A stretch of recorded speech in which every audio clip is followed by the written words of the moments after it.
So, So, Ella, you can be on screen, na? Other can hide their video. okay. So, I would, sir, request everyone to keep their camera switched off for the moment. Once we go live, I will start with the introduction, and one by one, we'll go over all the sequence of sessions that we are to follow, and accordingly, everyone can switch on their cameras. Okay. Ijaz, are we good to go live? Just a minute, Ella. Okay.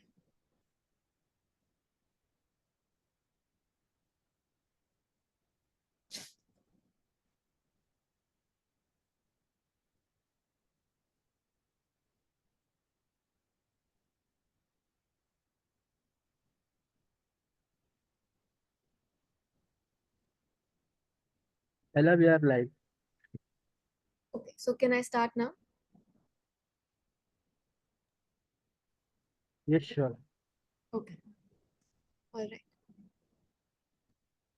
So, a very good afternoon to all of you. I am Ella, welcoming you all on behalf of Solar Quarter and the First View Group to the Philippines Floating Solar Revolution Trends, Insights, and Growth Potential webinar powered by Tonking New Energy. Thank you for joining us as we explore the future of floating solar in Philippines. As the country accelerates its renewable energy transition, floating solar is emerging as a game changer, optimizing land and water resources while maximizing energy generation. Before we proceed further, I would like to extend my sincere gratitude to our esteemed speakers for their support in organizing this session and, most importantly, to Tonking New Energy, our exclusive partner, for making this event possible. So, just a little bit about Tonking New Energy. So, the Tonking New Energy Group Holdings Limited has been a pioneering force in the solar energy industry since 2011. With over 40 patents, including innovations in dual access linkage PV tracking systems, Tonking has been at the forefront of smart solar solutions. The company specializes in large scale agriculture, PV complementary projects, and has established strategic collaborations with global leaders. Their commitment to innovation and sustainability continues to shape the future of renewable energy worldwide. So, what to expect from this session? Today's discussion will focus on key aspects shaping the floating solar industry, including policy frameworks and government incentives, technological advancements for efficiency and scalability, strategies for minimizing environmental impact, financing mechanisms fueling project development. So, just a quick announcement. Attendees are encouraged to post their questions in the Q&A box, and our speakers will address them at the end of the panel discussion. Now, I request my team to play the exclusive showcase video highlighting the innovative work and impactful contributions of Tonking New Energy.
So thank you, team.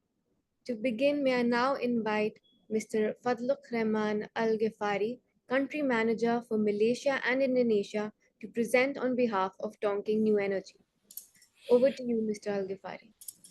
Thank you, Ahla, for your for the time, and thank you all for the participants for this webinar. My name is Fatur, and today I'm going to present and introduce you to our FPV solar solution. Ahla, is my screen is already? Can you see my screen? Yes, sir, it's visible. Sure, perfect. So let me start with the presentation. So basically, I will be introducing our FPV solution, and I will go through four agenda. First is introduction a little bit of what is FPV. Then I will go straight to our product, the Tonking FPV solution. Then what is our advantages for our products, and lastly, what's the project we have been doing with our products. So what is FPV? So as we all know, FPV is a solar power that was installed in a platform on the surface of water bodies, including lakes, reservoir, dam, and as more and more and more high capacity PV is being built, floating solar will be a next generation solar installation in the future.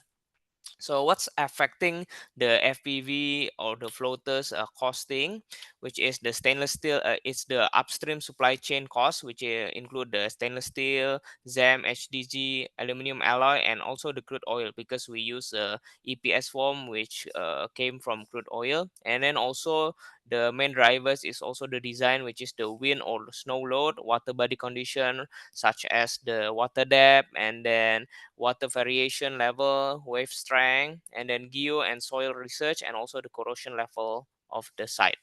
And lastly, of course, the commercial terms, which include the payment terms, currency exchange rate, Incoterm, and the supply scope of the project itself. Now I will introduce you to our FPV solution. First our first generation. We start having our FPV product in 2016, and I want to highlight all our FPV solution is EPS form wrapped with with a stainless steel material. A little bit different with the more traditional floaters. So we start in 2016, then we reiterate our product to further improve our design based on the previous iteration. And the last iteration, we have our PV floating body for the PV, for the inverter unit, the anchor and mooring system, and also for the cabling system itself. So for our FPV solution, we can have three options for the layout, which is a south-facing layout, the herringbone quadruple layout, and the herringbone double row layout. Which the herringbone quadruple layout can increase 10% of capacity, which with the same with the same area compared to the south-facing layout, which actually each of these layout has its own advantages and disadvantages. Like south facing layout obviously will have a little bit more of power generation compared to the double row or quadruple row layout. So this is the FPV solution from Tonking. So basically we have floaters itself. It's a 7-meter floaters. Then we have two floaters. Then in between we have a beam. Then we install the panel rack to install the PV itself. So for the south facing layout, while one set of FPV solution will have we can install 6 PV, and for herringbone quadruple obviously like 12 PV. So the as you can see, in between the floaters there will be no floaters to support the mounting, so the water can flow more normally compared to the more traditional floating solutions.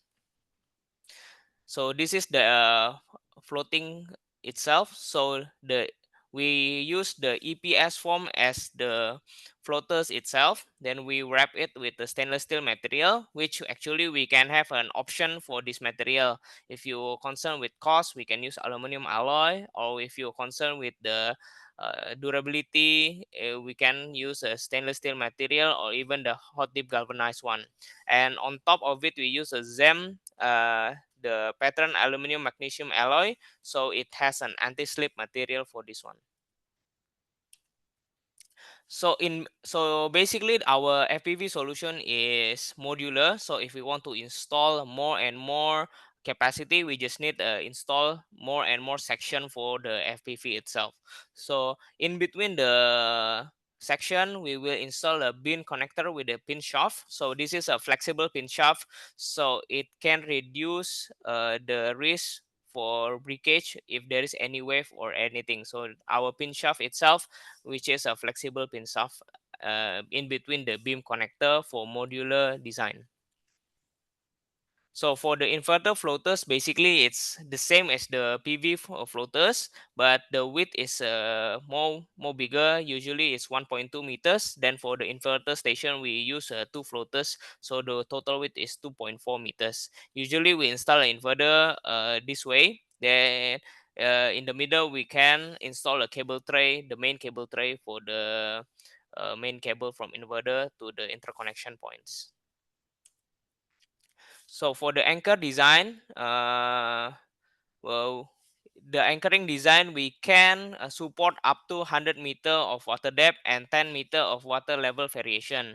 If we need a more and more water level variation design, we can customize the design more to accommodate the condition of the water body itself. So the anchor chains always connect to the PV array in the form of catenary to ensure that the PV array is constantly balanced throughout the pulling force from all directions.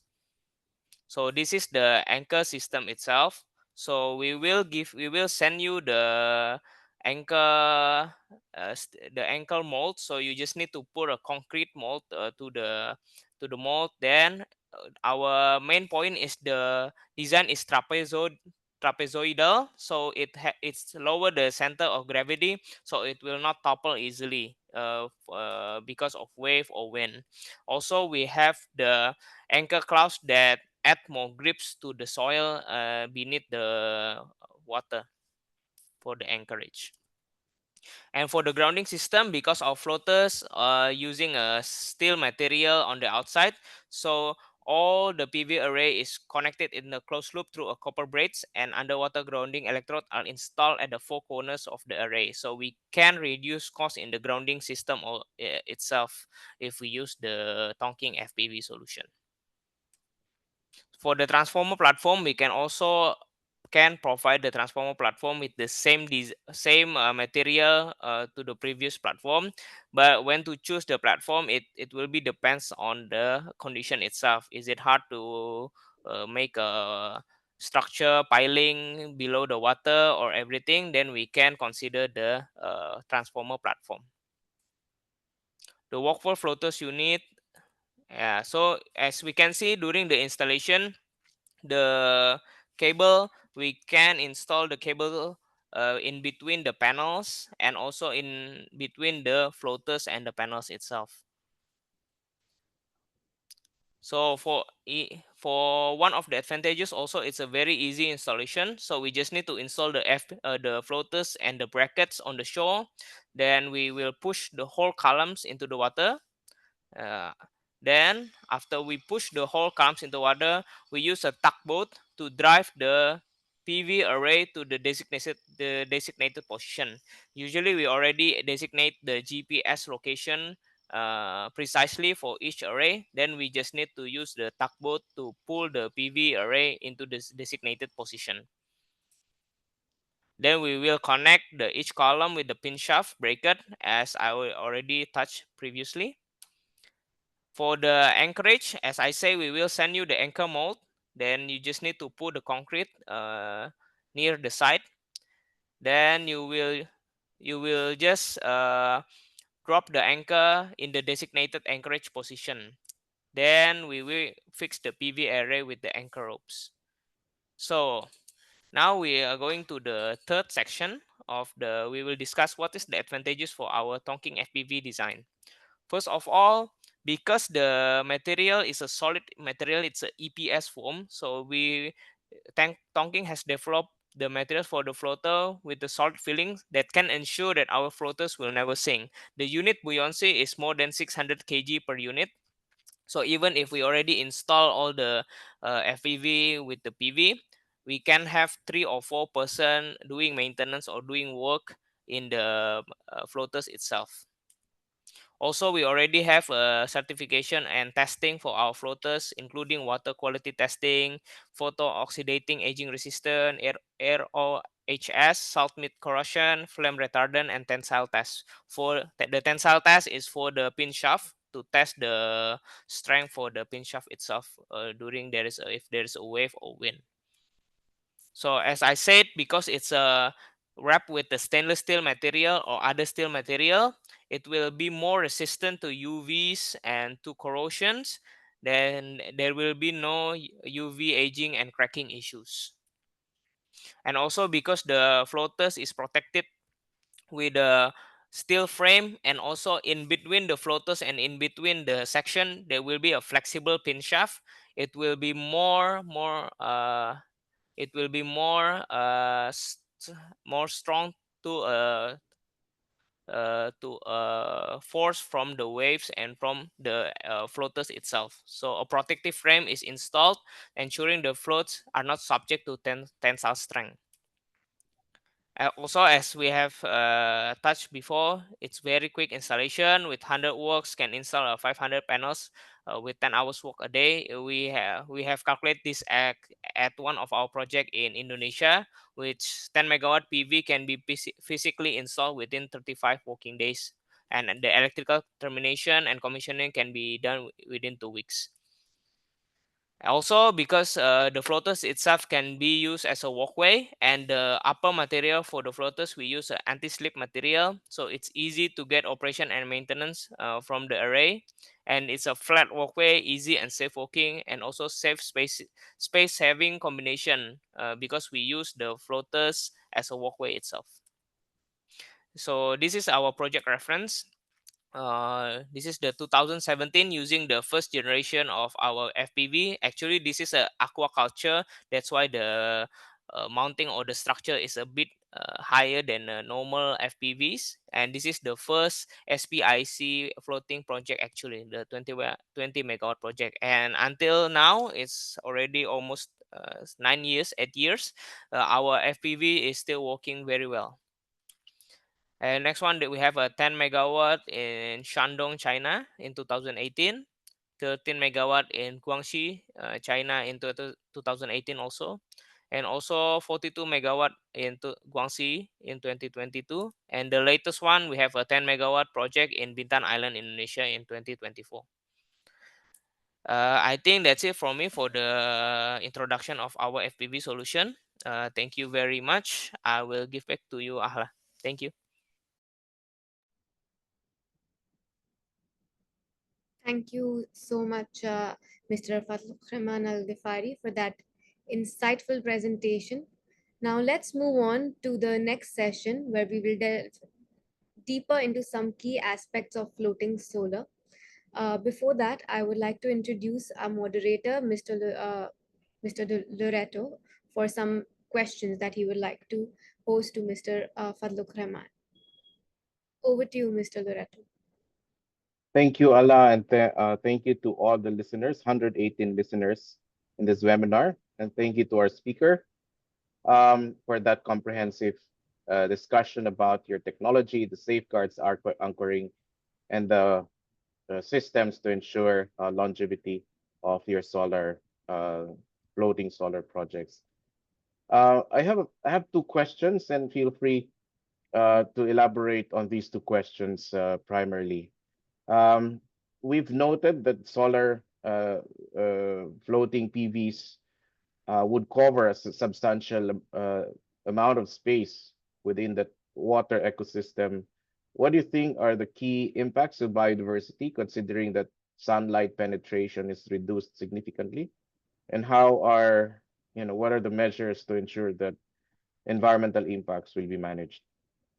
Sure. Thank you, Mr. Bonar. Very insightful question. I think there's some positive and maybe could be some negative impact to the environmental itself by installing FPVs on the water.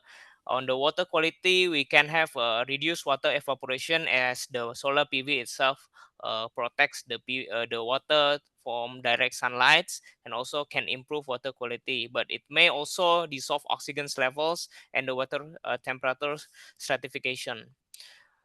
Also, they could reduce water eutrophication and improve ecological balance, while also it may alter the ecological structure of the local water body. It could change the, it will have a chain reaction impact. So the mitigation actually is, first of all, we need to have a regular monitor for the water quality and ecosystem, the impact for our installation to the water quality and ecosystem, then promptly identify and address the issue, because each issue in each water bodies will have a different treatment for this one. And also we can have a more modular layout and have a gap in between layout to leave ecological corridors in the layout to ensure water flow and biological migration. And lastly, we can also use the eco-friendly material to avoid the harmful material to the water bodies and also to the environmental, also to the biodiversity itself. I think that's my answer, Thank Mr. you. Bonar. Thank you. Are you aware of any standards that ensures environmental impact is managed? For example, in each body of water, how much percent of the total surface area can be utilized for the floating PV, or other environmental parameters as far as ecological impacts are concerned? Any standards, global standards that exist, or maybe in the Philippine context? We will be tackling these questions later as well. Yes, I think in this context, it will be depends on each nation in each countries. For example, maybe in Indonesia, if I'm not wrong, it's 30 to 40% of water body can be used for FPVs, if I'm not wrong.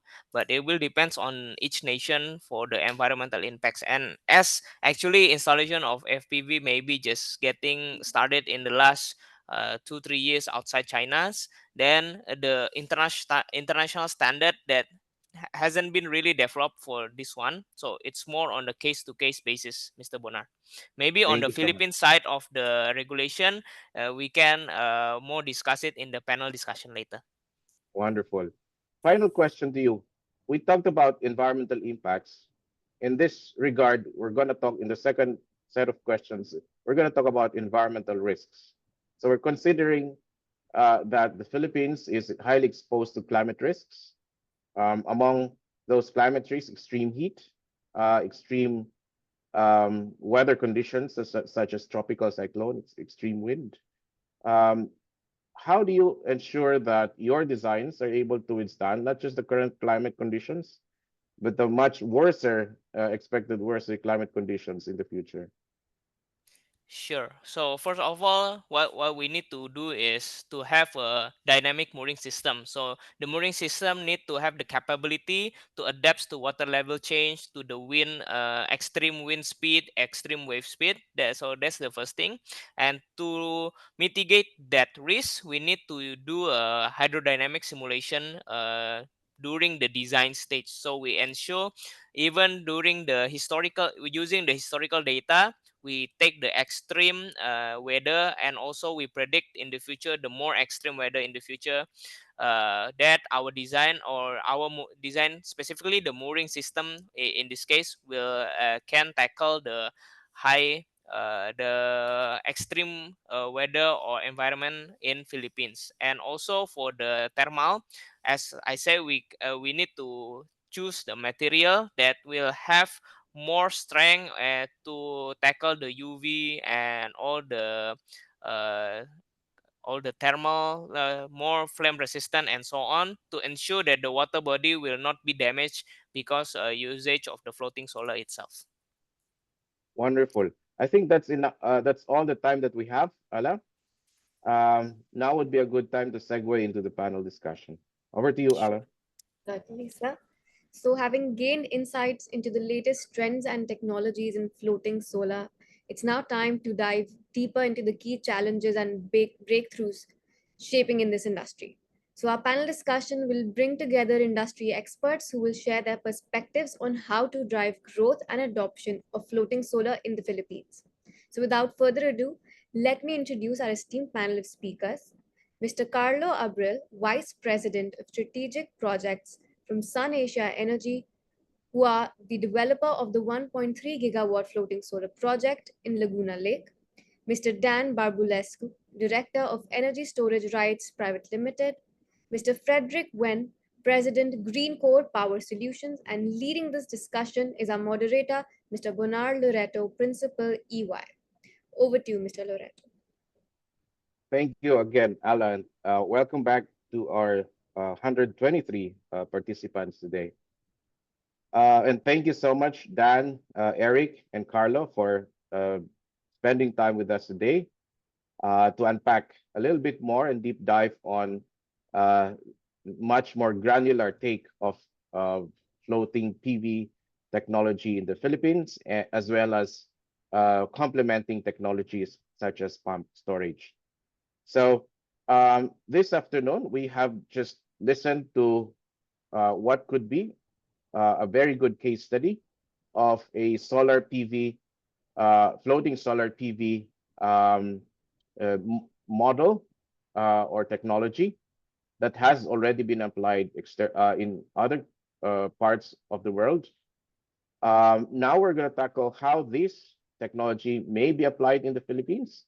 So we have Carlo here, who is representing an organization who is already poised or in the process of developing a a floating solar PV module in the Philippines.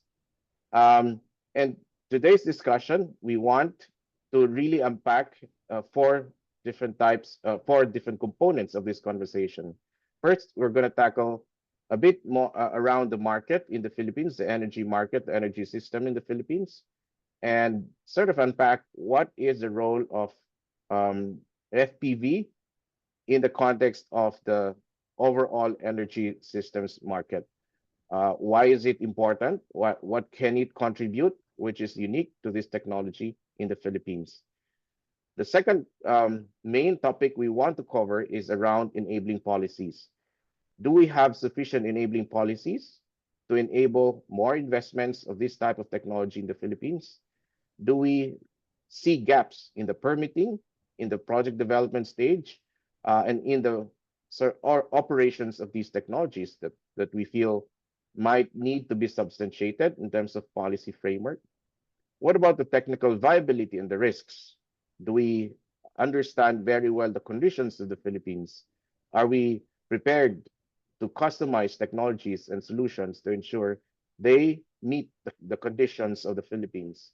And finally, what do we see in terms of profitability and financial numbers? Do we see this as a really good, attractive model? How does it differ from other renewable technologies out there? So I'm going to go straight into the questions around these four areas that we will cover today. We have 45 minutes to cover. The first question we allocated 7 minutes to try and unpack two main questions. First, why is floating solar critical in the Philippine energy transition? And what are the main drivers that will help scale the floating solar development in the Philippines today beyond just this, the differentiation of its technology?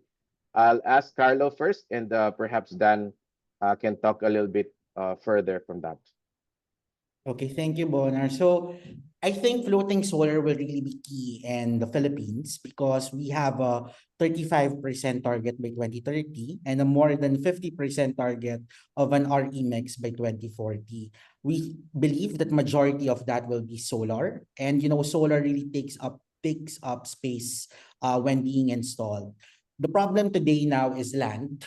Getting land to install big solar installations, and with land also you're competing with agriculture. That is a reality, that if you the trade-off of getting a huge parcel of land will be the use for agriculture, for food security. So the good thing with floating solar is that you're really just using the water surface, and still at the bottom fish are able to take refuge, I would say.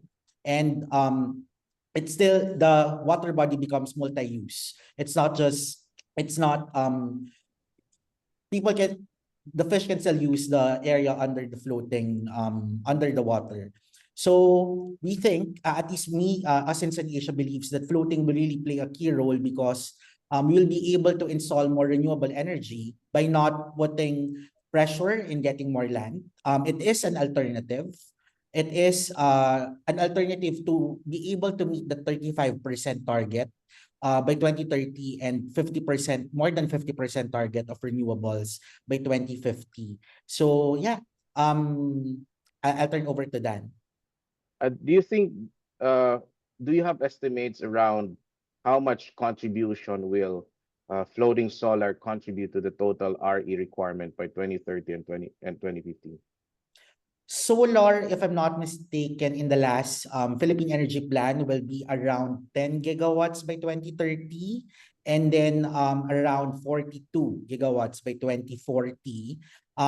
Imagine that is going to be 42,000 hectares of land um, Of uh, to water happen. surface. If it's gonna be for water surface in the Philippines, Laguna Lake alone is 90,000 hectares. And then the rest, we have 200,000 hectares of water, of inland body of water, that includes all the dams and all the lakes. And then around 10,000 hectares of rivers, if I'm not mistaken, in terms of water surface. So from my end, I would estimate that around at least 5 gigawatts can be from floating solar. Wonderful. Dan, can you speak around I global perspectives on trends and hotspots as far as this technology is concerned? Yes, I'll add my calculations. If you cover just 5% of the existing inland lakes, in Philippines, you'll get 11 gigawatts. So, and the maximum that is recommended by environmentalists is about 35%. But globally, one of the main drivers of adoption is the price of oil. So the price of oil getting up makes more expensive the diesel generators power. So replacing it with floating solar, if you don't have land available in an island country, um, it becomes feasible. Another big impact is the price of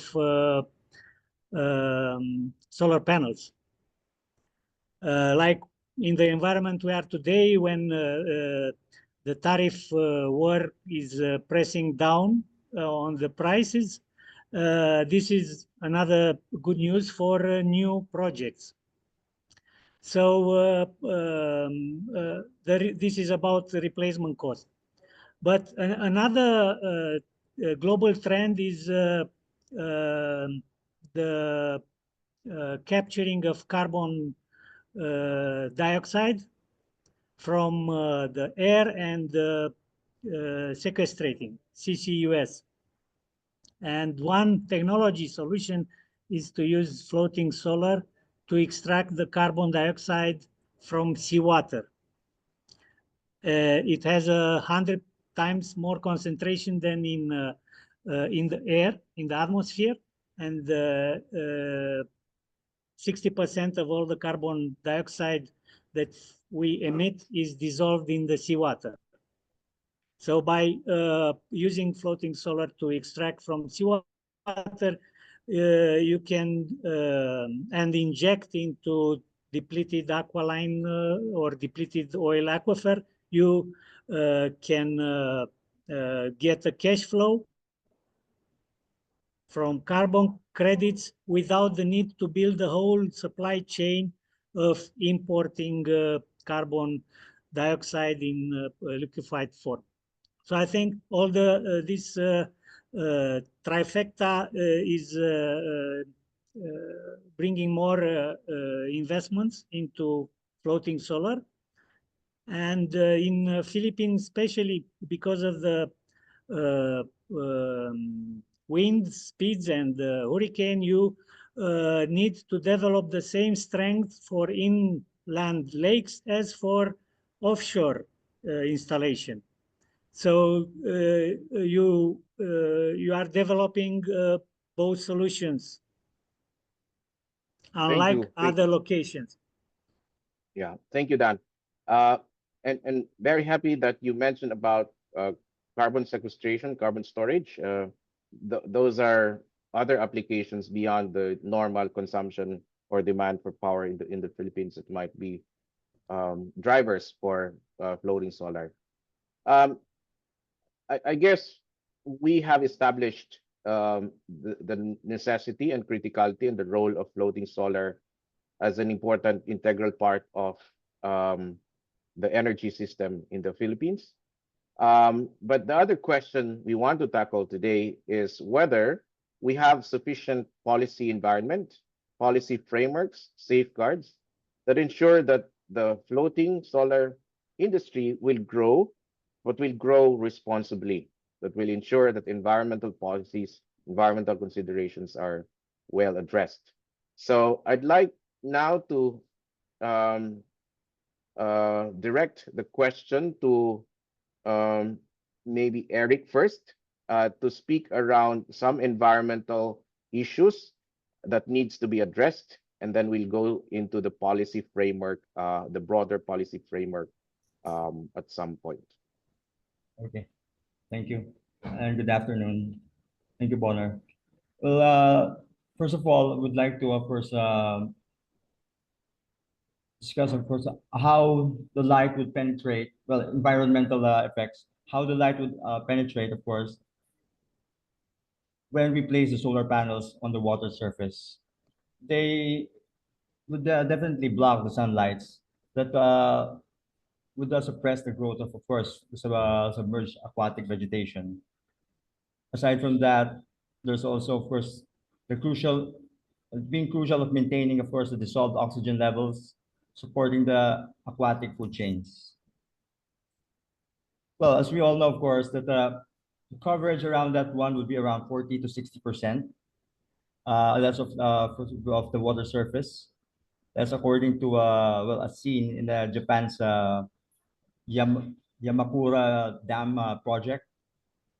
Second, of course, is the biodiversity, the impacts that it will create, altered light temperature, oxygen regimes, stress on, of course, the native fish species. Finally, the mitigation practices. How are we really supposed to do this in coexistence, of course, with the floating solar projects? But on top of all of the things that I just said, floating solar will be a big help in the renewable industry. It will definitely be a big help in promoting, of course, solar here in the Philippines. Business and at the same time for our environment as well. Thank you. Thank you, Eric. Yeah. Carlo, can you speak to any policy framework that exists already to manage these risks? And beyond these environmental impacts, what other policy frameworks exist that enables investments, further investments in this technology? What are the bottlenecks? Perhaps Carlo and Dan can speak to that. Okay, I'll speak in the Philippine context and my first-hand experience. So let me just pick up from what I said earlier that I think 5 gigawatts will take over from the solar targets of the Philippines. And for me, the 5 gigawatts is the short term. In fact, the Green Energy Auction Program was already announced, and the floating solar installation target is almost 3 gigawatt peak, 2,900 something to be exact. So that's almost 3 gigawatt peak, and then plus all the other contracts that are existing that should total to more than 5 gigawatts. And we think that in the short term, these contracts will be online and will be built soon. And but of course, there are hurdles. Asia was very active in ensuring that there is a clear the first hurdle is of course who owns the water. All of the public waters are owned by the government. That's true. But particularly who in the government, that has to be resolved.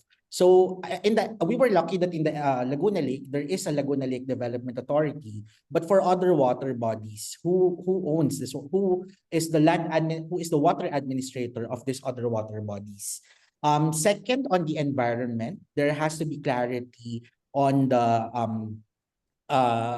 policy for the other water bodies. We really rallied hard, Santisha really rallied hard in having the policy, and there is now an existing policy for environmental impact assessment for Laguna Lake projects. For the other projects, we hear from DNR that it will be released soon for other water bodies here in the Philippines, and we look forward to having those department administrative orders. And to be fair with the DNR, the Department of Environmental and Natural Resources here in the Philippines, they've listened and they've used the data of the different pilots of here in the Philippines. Sun Asia was one of the pilot projects in Laguna Lake.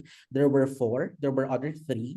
And then also in Magat Dam, there was another pilot. And there are other floating solar installations that were unannounced. But majority of this, I think, paved the way to that installation target that the DOE announced.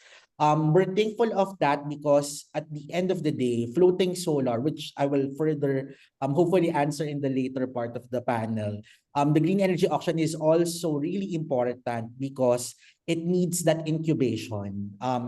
Policy-wise, we need that incubation environment for floating solar to be implemented. And that's what the JUP is providing for it to be implemented large scale right after.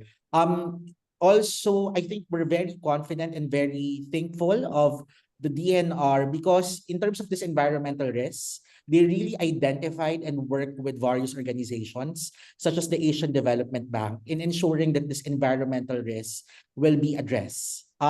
If you will read the Department Administrative Orders 2023-08 and 2024-05, if I'm not mistaken, all of those are related to floating solar, and they really extensively cover how to do impact assessments for environmental impact. In fact, this department administrative orders go beyond the usual environmental impact assessment.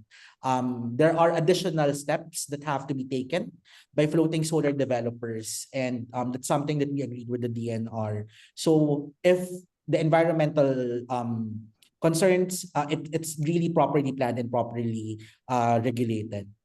Okay, I'll turn over to Dan.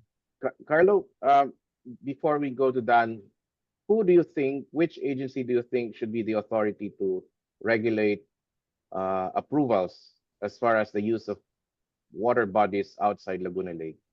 We think that it's going to be the DNR really. As per the rules, it's the DNR is really the governing body of all the water bodies unless indicated in the Philippines. We know that there is also the National Water Resources Board, but we have to understand that the mandate of the NWRB is the flow of water. So when it comes to hydro, we're in that flow of water is important. That's where NWRB is also important. But remember that floating solar, you're only using the water surface. Other than that, you're not putting stress to the resource. You're not drawing water. You're not releasing water. You're just using the water surface. And in fact, adding additional use. So we think that it's really DNR's turf when it comes to managing this, and also the LGU for the municipal waters. Wonderful. Um, Yes, for that, I sorry, Dan, for DNR to take on that role, do you think it would require an executive order or a Republic Act, or a DAO would suffice based on your discussions with DNR? Based on our discussions with DNR, a DAO should suffice for this, for governing the other water bodies. In fact, LNDA is a satellite office, is a satellite of the DNR. I'm not sure if it's called satellite, but it's a GOCC also governed by the DNR. So that's why we think it's really DNR who would be at the best position, or otherwise the Department of Water in the future.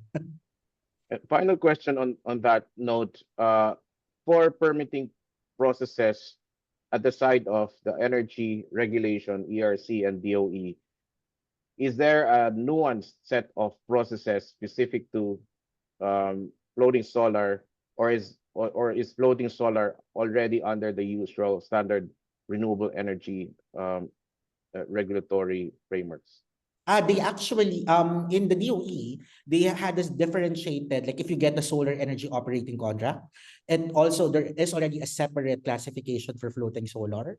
There if you go to DNR, there is that floating solar regulation also in terms of getting an ECC. So Mm, they're already accommodating this differentiated because it is a different technology after all. Even in the okay. JAP, it is a differentiated category. I just like to go back also to the nuances in terms of the water body regulators. Of course, there are also the dams by the National Irrigation Administration. So I guess there are really different water body administrators and the National Power Corporation for those with hydro. So yeah, I think we have it in place Yeah. in terms of the So water administrators. There has to be clarity for a catch all. okay, Mm. at the DOE or ERC, there's no added layer of complexity. That's what you're saying. There is an added complexity, but already resolved, I would All right. say. Thank you. Dan, over to you. Yes, I think in Philippines you have the big lakes and the federal government, and they are specifically controlled. But smaller lakes, uh, they are on the state control. Each province govern locals, and I think it's important to see this opportunity not only for large-scale floating solar, but also for middle and small scale. If you want to build capacity of installers or maintenance, you should not block, for example, a university campus that has lakes in the middle of the campus for flood retention ponds. They can install, because it's their own lake, they can install without any permitting from the government, because it's like you have a lake in your back yard. Or the only permitting is if you are supplying energy to the grid, or if you need to take care of the fish in the pond. All right. So Thank you, Dan. for environmental purposes, yeah, for environmental purposes, I think it should be a nationwide standard that you prove the on each lake, like we are doing now in Malaysia, a pilot, and we move the mobile pilot of floating solar with hydro battery, and we move around testing 2 months in each location to get the data for the permit application. So this will speed up for every municipality that has its own water reservoir to install floating solar to power the pumps that collect water. So for local, so distributed floating solar, it's a thing that shouldn't be blocked just by encouraging the large scale solar. Thank you And so from much. the another environment, the environmental team of light penetration, it's solved already for agri PV with chess matrix. So you put the panels in black and white like on a chess table, leaving the penetration of the sun to be 50% into the water. So you And is can that cover standard? more surface, but you increase the penetration by putting them in a chessboard like. And is that founded on specific global standards, Dan, or is that just a best practice from certain developers? No, there are, for the moment, the only global standards are um, uh, uh, the technology auditors, the certification agencies that Mm. says this is feasible, but not global UN body that can say maybe in the fisheries and in marine organization can build up on their existing standards. Uh, Carlo, perhaps you could go back to the topic of uh, policy framework in the Philippines. Does DNR have these types of standards as far as the setup of the solar to minimize the impact of loss of light penetration into the ocean, into the aquatic environment? Um, Is that being discussed? Yes, that's being discussed. And in fact, in terms of light penetration, the effect of light penetration to water quality, as well as what Eric said earlier, like dissolved oxygen and all the other factors, us in Laguna Lake are required to install real-time water quality monitoring sensors. And there is a clause wherein that we really have to take care of the water quality and the impact of this. I mean, at the end of the day, Bonar, the environmental impact assessment is a planning tool. Without an actual installation, it's a case-to-case basis. So what the government is trying to do is protect the impact by having real-time water quality monitoring sensors to ensure that the effect of floating solar on the water is not significant or is not minimized. And certain let's just say that technology solutions will have to be implemented if there are any negative Yeah. impacts. So But that's are, the aren't there aren't there technology specifications as far as water penetration within the installation that are set already as standards or not yet? uh, th- I wouldn't say that there are standards, but there are best practices, industry best practices that are implemented. Remember that DNR remains to be what they are setting is what is considered to be a significant impact, and that is what they are regulating, and Right. that's in the best interest, of course, of the public. So in terms Yeah. of designing the installation, that is still, of course, up to the engineers. Yeah, but we know that water quality is only one of the potential impacts of reducing light penetration.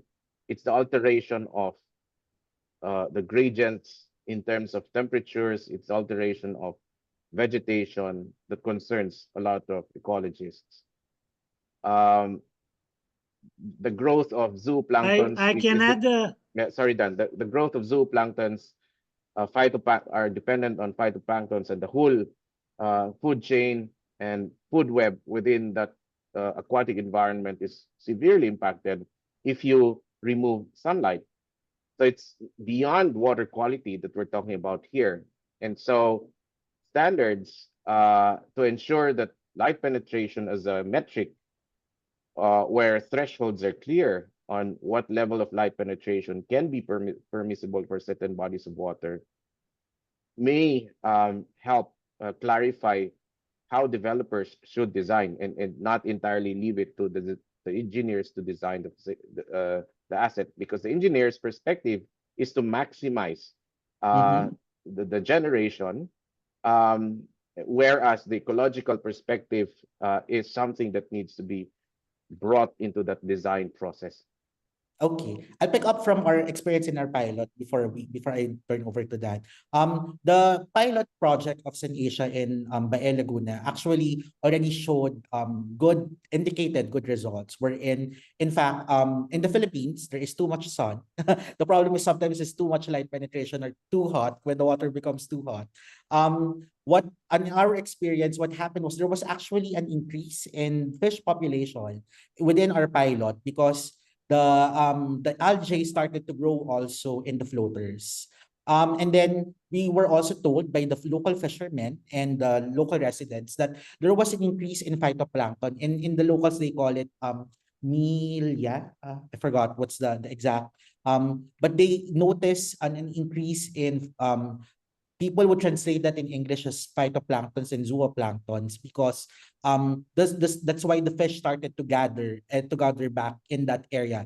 Our installation was just 50 meters away from the shore, and this installation there in this area there were no fish. because it's so close to the shore. So, but when after putting it there, in fact, fishermen started to fish back because fish were back in that area. I but our scientists who were looking at this, and when LGU was looking at this, it we would put in the disclaimer, of course, that this, since this is just a 250 square meter installation, it's not conclusive for for a big installation, of course. But that big installation will have a different effect. But there, then again, we the DNR put in standards wherein if the impact is significant, then something has to be done.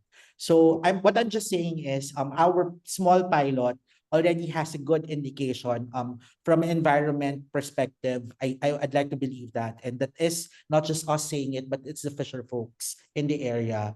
So we're hoping that this will also be something that will be the effect in the future of the bigger installation. Right. That if Thank you. Dan? Yeah, we have the same feedback from the project developed together with our partner SciPark in Malaysia.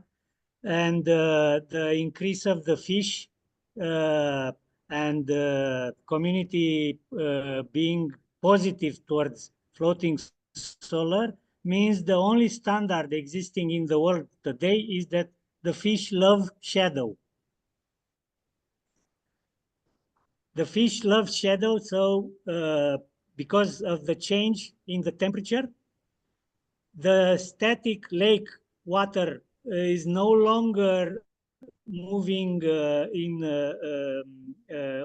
only horizontally, stratification, but by putting floating solar, you generate a shadow that changes the water flow inside the lake and the nutrients flow as well. So the difference in temperature bring fish to the nutrients under the floating solar. So the solution that I mentioned earlier, it not only increases the fish production. I mean, the fish that are economically viable and the community likes to have to fish, Yeah. but also the approval of the local community, which is very important. Right. So Thank you, this Dan. is the standard that you can simulate on any lake, how the production of the local fisheries can benefit, even if it's Right. cage fish or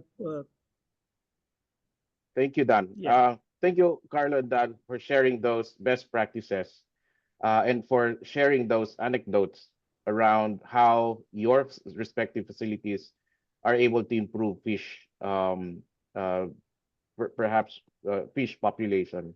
But of course, we have to recognize that the ecological dynamics of any aquatic ecosystem is way more complex than the presence of fishes. So it would be good to have a much more thorough sort of investigative study that really compares in many different parameters, ecological parameters beyond just numbers, populations of fishes, to ensure that we have covered all the different aspects of the rhythmology of these aquatic resources.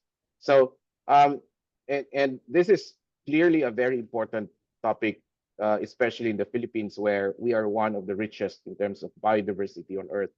And new technologies will have to go through the scrutiny of the environmental impacts and the robustness of that environmental impact assessment to cover a much more multidimensional analysis of your ecological implications would be, I believe, a necessary step to get to sort of a conclusion that it is okay, and there are ways to manage it.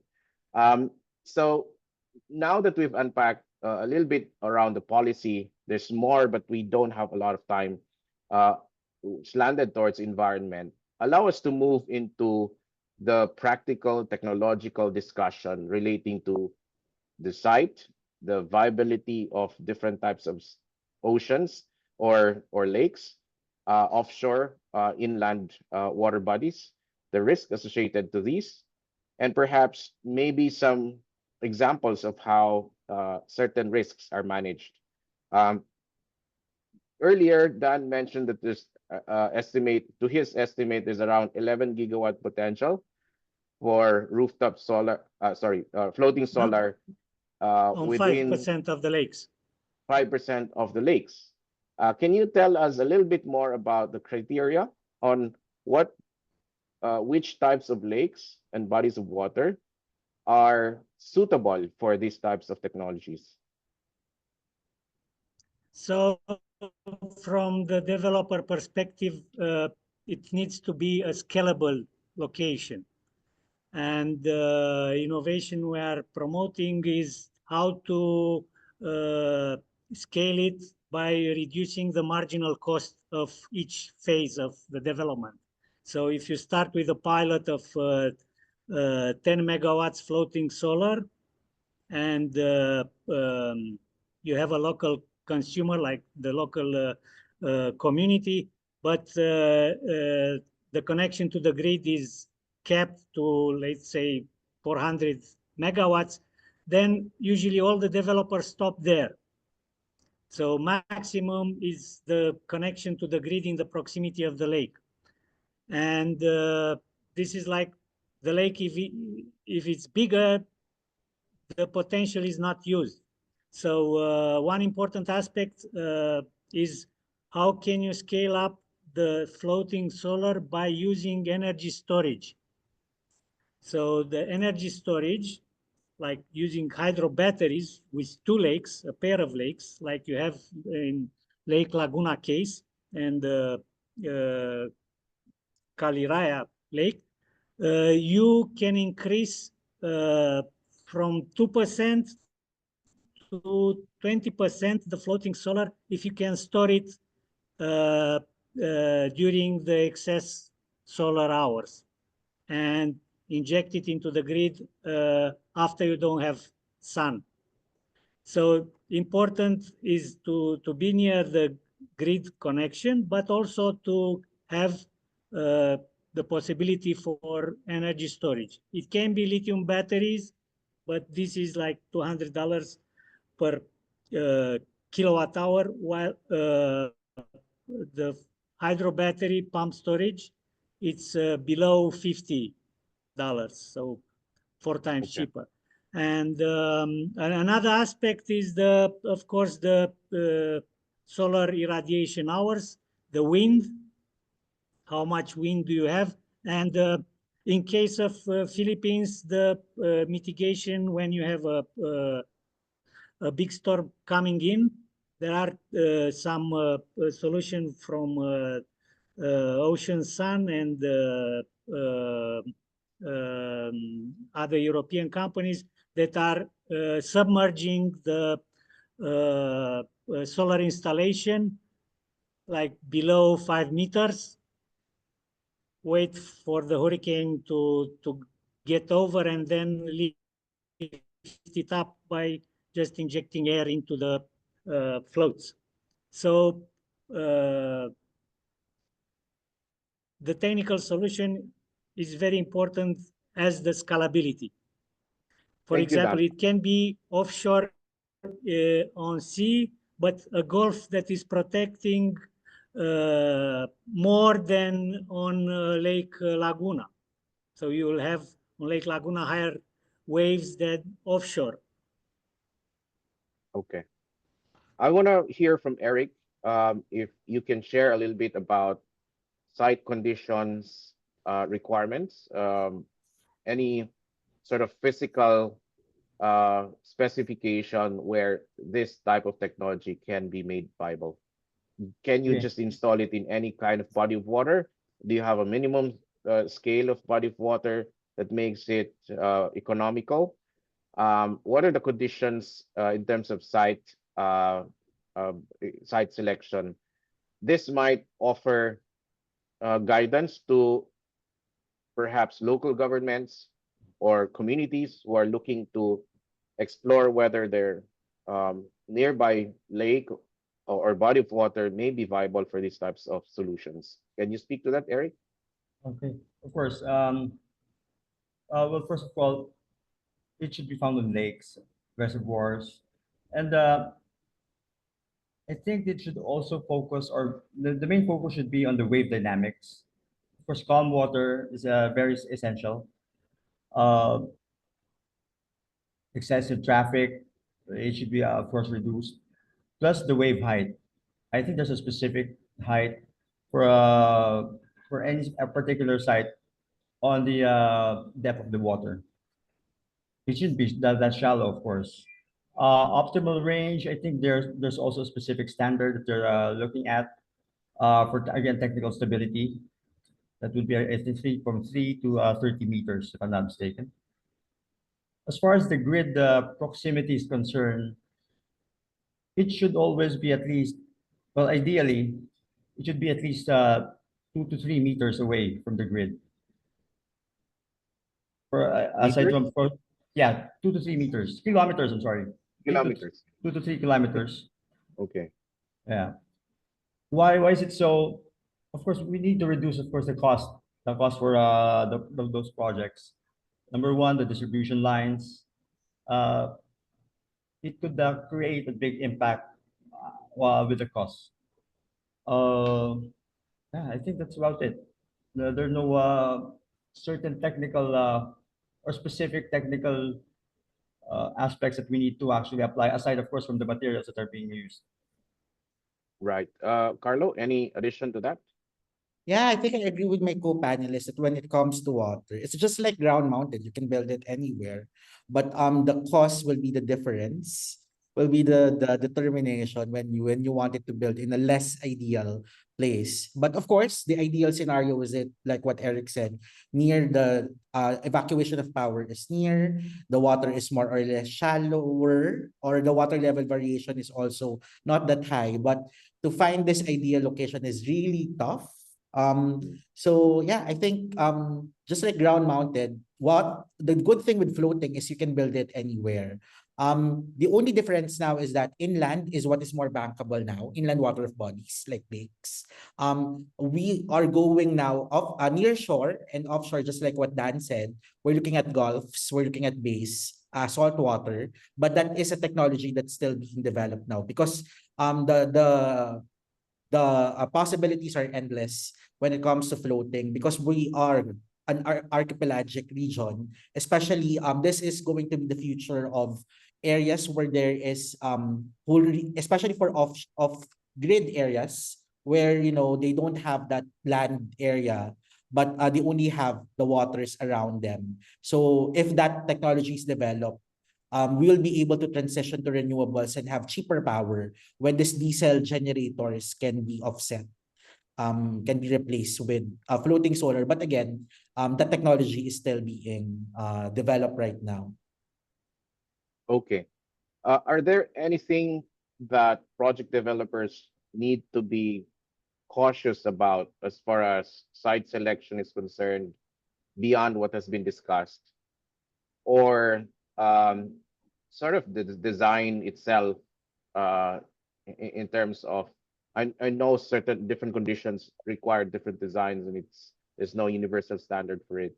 What else Yeah, I should project developers think about when planning for determining sites and determining appropriate designs for each site? If there is an area that I would like to be not installed floating solar in, it would be the environmentally critical areas, the protected areas. That is where I think it's we shouldn't be putting floating solar. These are really biodiversity critical areas. But other than that, for areas that have less risk and for water, I think floating can be perfect. Yeah, like what Eric said, transmission is a major issue, but just like wind, the resource is specifically located in an area. The lake is you don't bring the lake near to the substation. That's the reality. So I think it's really just the economic works, the economics work. Okay, wonderful. So at the end of the day, it's the economics, and economics is dictated by distance to the grid, as well as the wave conditions, the depth that it affects the capex requirements. Correct? Correct. Mm. Okay, given that we've set those conditions from a technical standpoint, the final question we want to unpack is around in an ideal setting where you have found the right site, where you have found the right design to be appropriate for the site, you have you are within a reasonable range of distance within the grid. What is the economics looking like? Maybe a range in terms of rate of returns that you can provide or margins that you anticipate. But also maybe talk a little bit about the pricing that you can put out to the market and how competitive it can be. To also layer that as one of the assumptions when you look at returns at this point, payback period as well.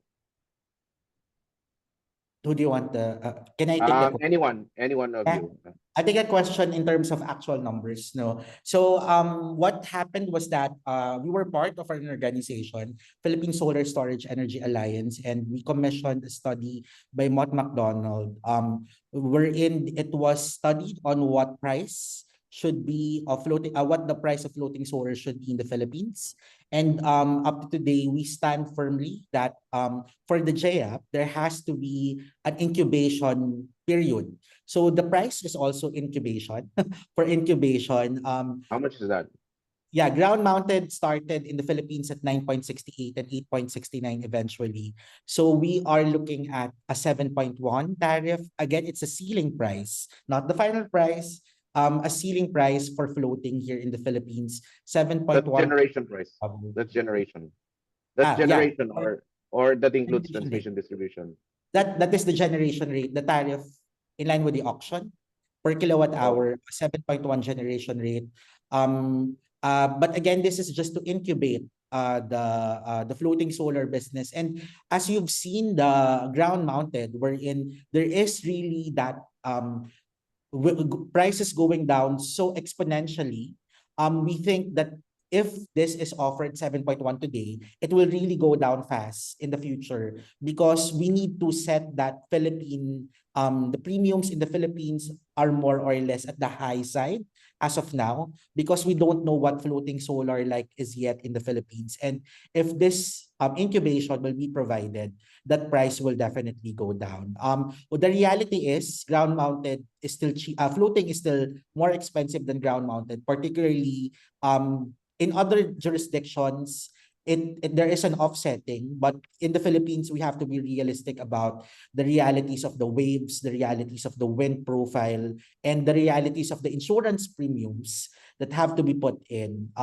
It has to be incubated so that it will go down, and these prices will go down exponentially as well, just like our experience in ground mounted. okay. So Wonderful. that 7.1 will give Re- satisfactory returns to especially foreign investors who What add what um returns are we talking about? sorry, what? What returns are we talking about given the capex and opex that's expected? Yeah, looking at the capex, looking at the model of how the gear was computed, we're looking at an IRR of about 13%, a nominal IRR. Just to yeah, Okay. because the ERC is Okay. currently using real. Okay, wonderful. At that level, do you see commercial banks risk appetite able to accommodate such uh, this is business proposition where the returns at 13% and you have other technology risks and you have environmental risk relating to the wind speeds and all that. Um, how do you view the finance committee looking at this technology at this point? At this I don't oh, think okay. they have the expertise, the technical expertise, and the big financiers will be multilateral developing organization because they Okay. already have experience in the sector. And for developer point of view, the replacement cost of diesel generation uh, can make the project more viable and increase ROI, even if it's a small scale project. But you can make a bigger package like 100 megawatts from 10 projects that you can easier finance through multilateral government borrowers like Asian Development Bank, EU Global Gateway, European Investment Bank. So they are looking for scale, but not on one location, especially because they already know the technical risk. They just need the scale in more location. So the ROI will can higher than the big Laguna-like projects. Okay. Can we hear your perspectives, Eric, on the finance side?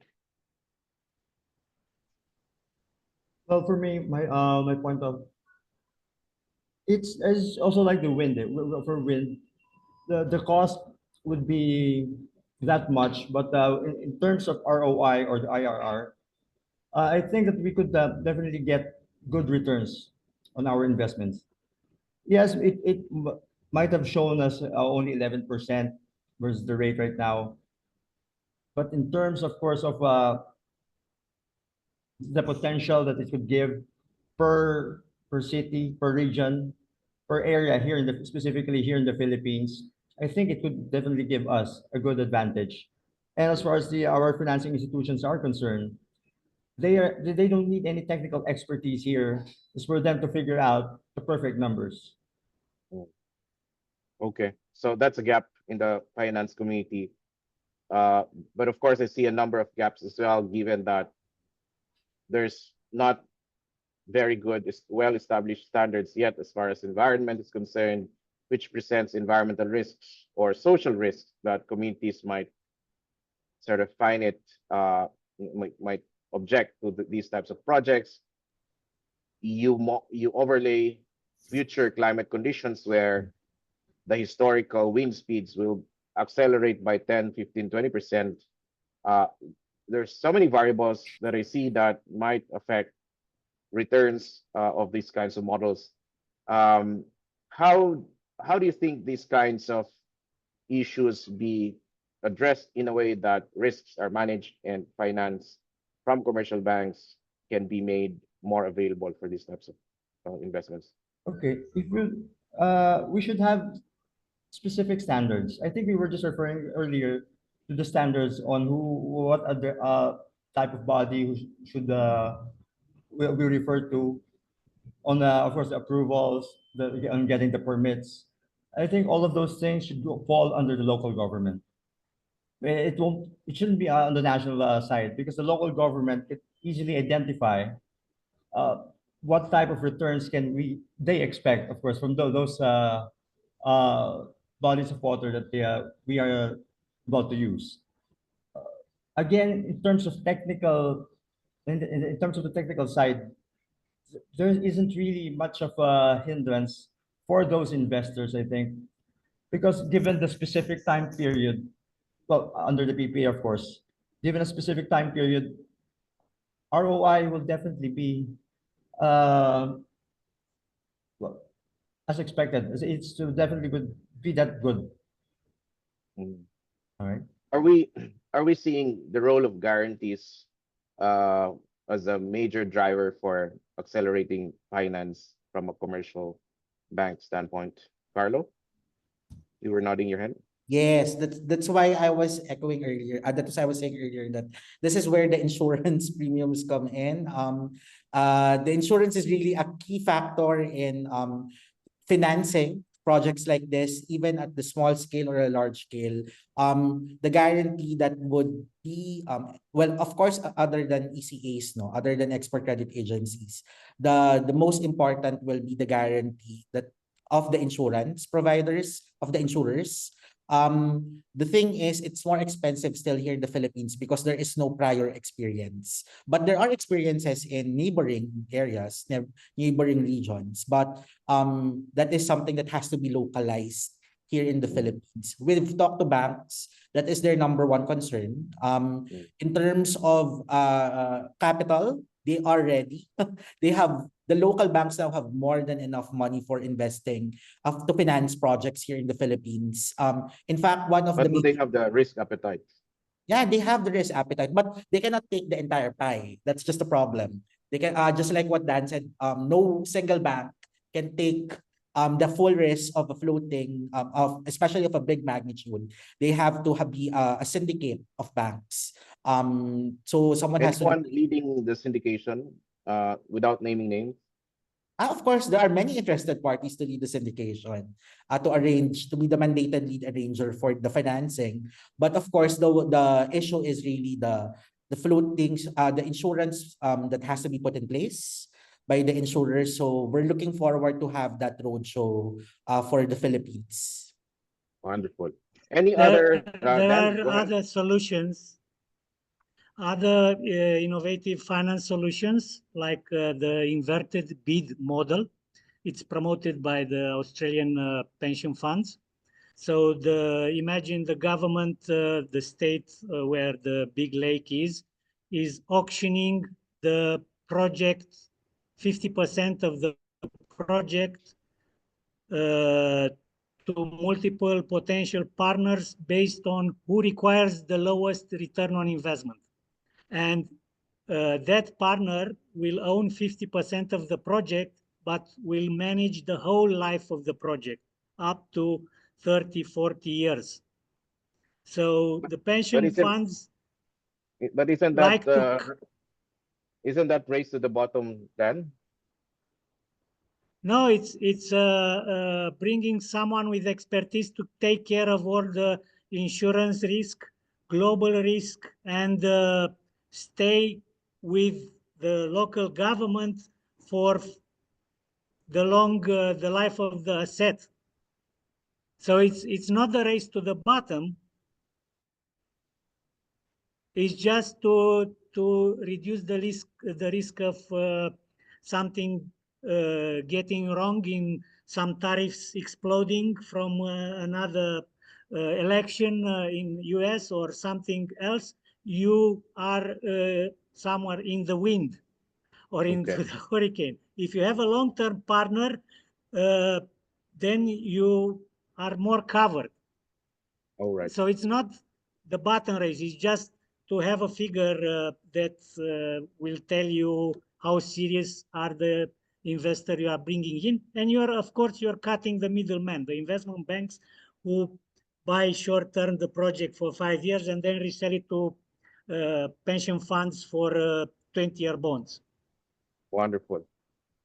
We are running short of time. I think we have a few more minutes to go, and mindful that there may be questions from the audience as well. Um, any, I want in, to have yeah, any a, insight? One a last short insight. point about the pump storage. So in Philippines, there are at least 3 projects. One is CBK, Calyara Botocan, Calyacan, pump hydropower plant that can work as a hydro battery. And this will increase the capacity of floating solar on the lake, because the more you can store, the more you can produce without injecting directly into the grid. I understand the grid connection is limited to 1.5 gigawatts, but the capacity of the lake is to more than that.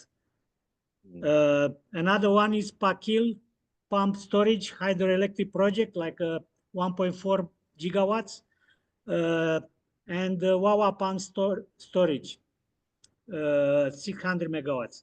So uh, having energy storage at the same location, it means you can increase the connection to the grid later, not like a big upfront cost of your development. For example, a project on Kenir Lake in Terengganu, Malaysia, the 2 gigawatts floating solar plan, but the existing connection to the grid is 400 megawatts. So to upgrade the grid connection to 2 gigawatts, it costs $500 million. The same amount of money it costs to build an 8 gigawatts hour hydro sounds nice. battery with the existing 2 lakes. So you are storing excess power, 5 hours a day, 1.6 gigawatts, into the upper lake, and you can generate, when the water comes back, you can generate 400 megawatts 24/7. So Wonderful. this model can reduce the risk of increasing the grid spending, and all the country will pay for that grid spending in one location. Thank you so much for And sharing those case studies. another big opportunity is to use this storage capacity for connecting the ASEAN power grid interconnector. All right. Um, at this point, if we don't have uh, insights that you wish to really share, perhaps I'll turn over to Alat if there are questions from the audience that we want to entertain, maybe one or two questions, given we have 4 minutes to go for our audience. Ala? Yeah, sure, sir. First of all, a big thank you to our panelists for insightful and thought-provoking discussions. Moving on to the Q&A session, we have received a lot of interesting questions here. One of these questions is for Guangxi 442 megawatt installed in 2022. It seems that the entire floating PV has been removed. Any findings or comments about the failure that happened there? So I believe Mr. Mervin would like to answer this from Tonking. Let me help to answer this one. So actually, this floating PV has not been removed, and we are welcome if any audience want to visit there. Okay. Okay. So our next question is, given the frequency and intensity of typhoons in the Philippines, how are floating solar mounting systems being engineered or adapted to ensure structural integrity and survivability during extreme weather events, particularly in terms of anchoring, mooring design, and wave load management? Okay, let me answer this one also. So actually, we have a mature formula, and we will need to do a simulation for the wind load under extreme condition in Philippines. Also, we also have a wind tunnel certification to accurately assess and design our product to withstand extreme weather condition, especially in Philippines, ensuring that the project will be safety and minimize the risk for that one also. I think that's it. Carlo, Thank you so maybe much, sir. also? Yeah. I have to the Go. same question. Ocean Sun is a Norwegian company that uses as floater membrane, and the same way that the cage fish are protected during hurricanes by submersing them 9 meters below the sea. The same way it can be protected Thank you, floating Dam. solar with their solution. Thank you, Yeah, Dam. and all Over of to you, these Carlo. brands are all of these brands. I'm not gonna name the other brands, but all of them I think have extensive experience with wind and all those calculations that our friends in Tonking. This is an industry standard for floating. I think we can give assurance to our listeners, our viewers, that all of this is already an agreed engineering solution that the wind loading and wind factor is really gonna be put in the calculations and in the design. So there are many My ways. question, Carlo.